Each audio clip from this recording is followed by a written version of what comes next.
Good afternoon and welcome to Biztech Asia Midday Market Watch. On the Friday of the 21st of June, I'm Samantha Voon and we are joined today by Kelvin Wong, Senior Market Analyst at Oanda in Singapore. Kelvin, good to have you here again. Likewise, Samantha, and good afternoon and happy Friday. Happy Friday. So before we get into it, let's have a look at the regional stock market performance. We have a mixed bag here today. In Japan, the Nikkei 225 is up 0.04%. In Shanghai, the composite is down 0.39%. In Hong Kong, the Hang Seng is down 1.72%.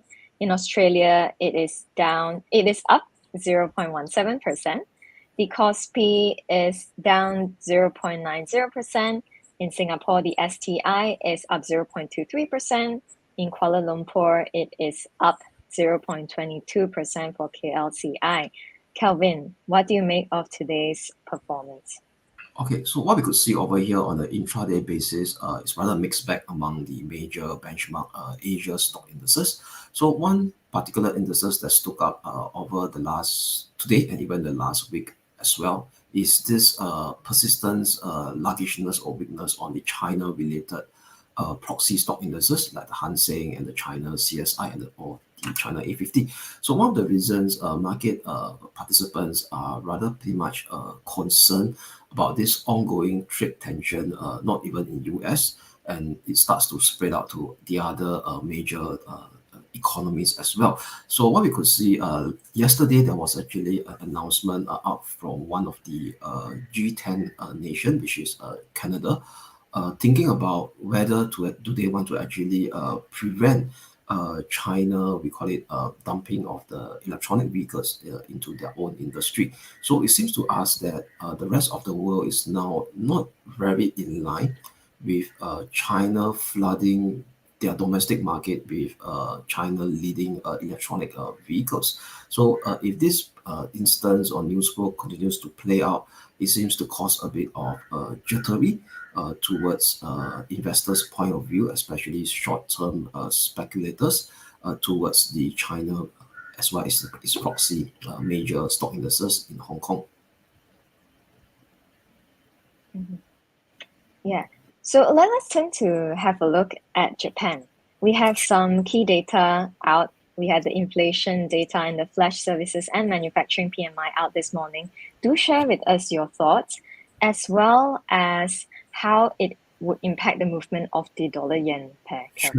Sure. So let's take one step at a time, starting with the Japan inflation number first. So this is the nationwide inflation number for the month of May. Yeah, so we are close to about a month after that, we call it that rather rosy wage hike as being, we call it, ignited by Japanese employers or employers. So what we could see obviously is that initially Bank of Japan do have a very positive outcome expected of this, saying that potentially with the rise in Japanese wages, workers' wages, it could start to see demand-led consumption push up, and that could be translated to what I call higher inflation CPI numbers. But what we could see over here is that the CPI numbers is not moving in line with what the Bank of Japan is expecting to be from higher wages. So it seems to us that if we were to strip out the CPI that is excluding fresh food and energy, so that's how the Japanese measure their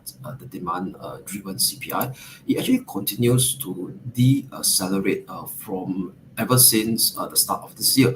So at the start of this year, it was 3.5% year on year. So that's to repeat the core Japan CPI that's excluding fresh food and energy.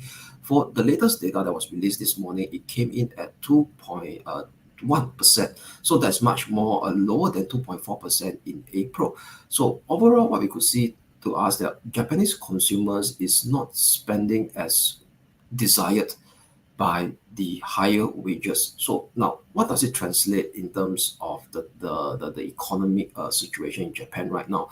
So could it be the fact that the current state of the weakness in the Japanese yen against the dollar and against the rest of the other major currency have this negative sentiment feedback look into consumer spending? Why? Because in terms of corporate earnings, you may get hit as well when Japanese companies repatriate back their earnings towards to Japan and convert back into the local currency. And potentially, on the other hand, because the thing of it over here is that do Bank of Japan still wants to use a weaker yen? That means, i.e., going forward, continue to maintain this rather indirect, ultra, we call it not so accommodative, that they're no longer in negative interest rate, but do they want to actually maintain at a very low interest rate environment for the entire of this year by not trying to actually pick up the pace to adjust their monetary policy in line with the rest of the world, uh, i.e., making the yen as a core part of its monetary policy again to actually boost consumer spending.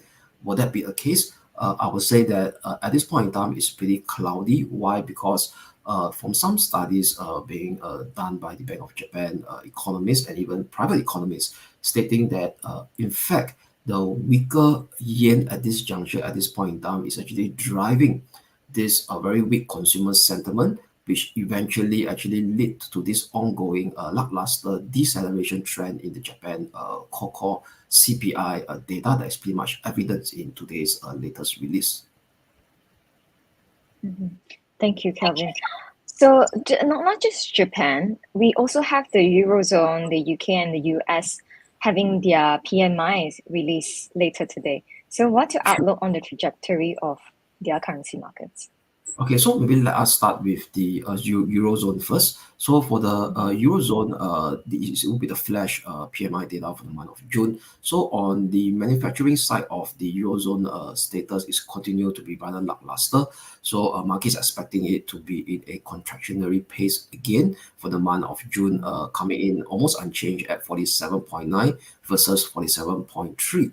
But one thing positive over here is that market participants or the consensus is expecting the services sector in Eurozone to actually maintain its recovery phase at 53.5. That's the expectation versus 53.2 that was earlier printed in May. So overall, what you could see over here is that for the Eurozone, we still do expect a bit of weakness coming in from the manufacturing side of the story, especially from Germany, because Germany, the manufacturing flash PMI data is expected to actually come in also below 50 as well. So that actually going forward could keep the doves of ECB alive, and potentially we could see another potential interest rate cut from ECB coming into somewhere around September before 2024 ends potentially. So on the other hand, if you look at from a UK perspective, so the UK also released this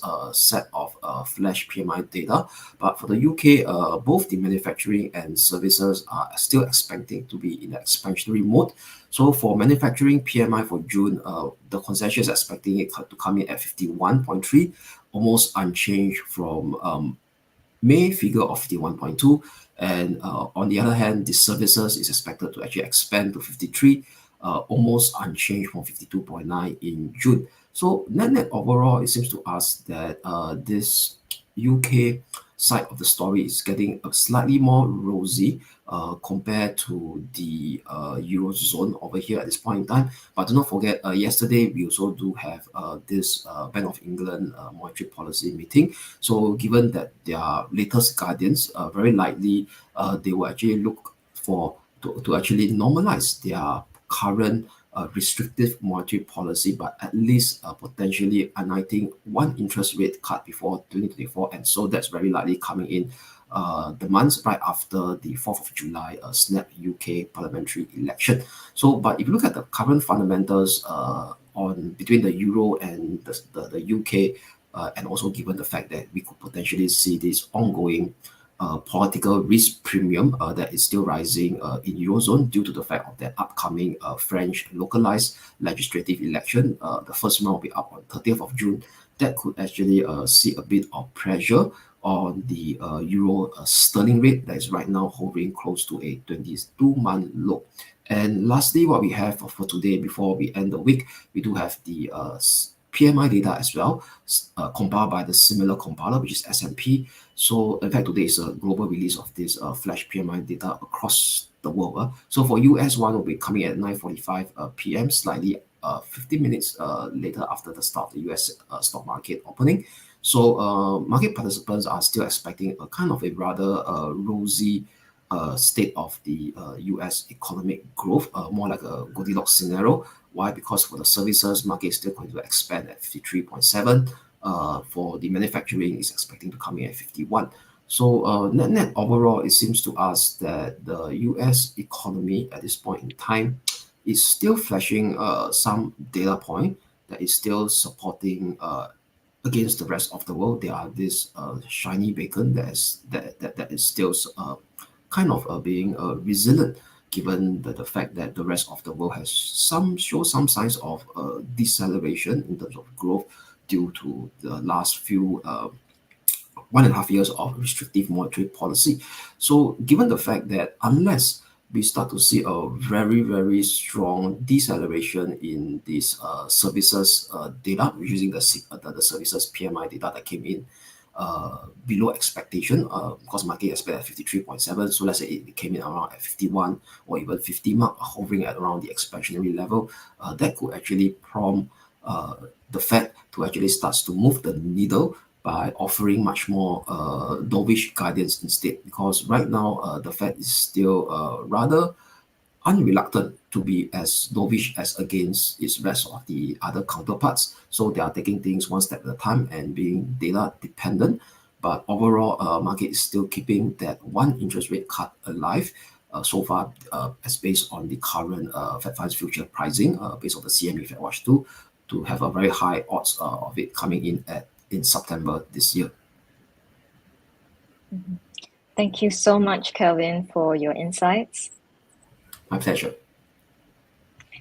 So we've been speaking to Kelvin Wong, Senior Market Analyst at Oanda on Biztech Asia Midday Market Watch. I'm Samantha Voon, and this video and podcast will be on our website, www.biztech.asia, as well as our social media platforms. It will also be on our syndication partners TV stations, radio stations, and website. Remember to like and subscribe. Thanks for tuning in.